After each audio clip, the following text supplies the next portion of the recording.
Well, the first thing a lot of people like to do when they first start playing bass, as they've seen in most movies and TV and film, is spinning the bass. It's a lot of fun to do, catches a lot of people's eyes. So there's a safe way to do that without hurting yourself.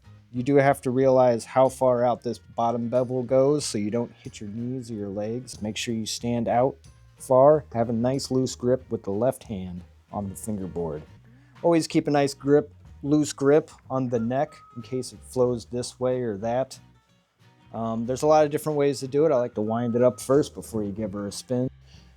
Usually you can grab it by the upper bevel and give it a good spin. Depending on how slick the floor is, it's going to keep going as long as you keep that grip with the left hand. Because you can also just use this hand and create an illusion.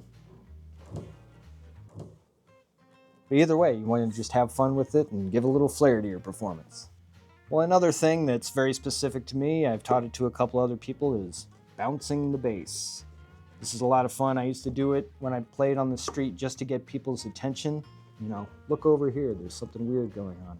Now I do it to keep time, I do it to dance, and I do it to have a lot of fun. And a lot of people ask me how I do it.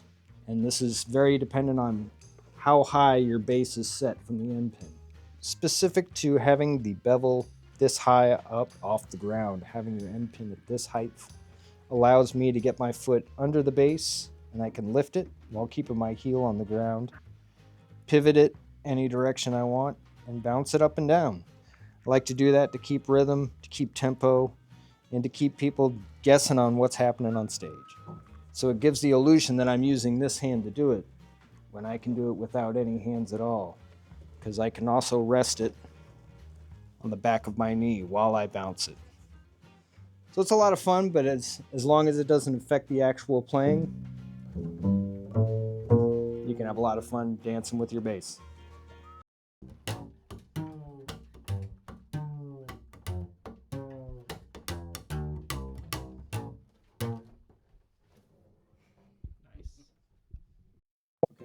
Well, in New Orleans, we would call that a lagniappe. That's a little something extra, a little icing on the cake for your performance.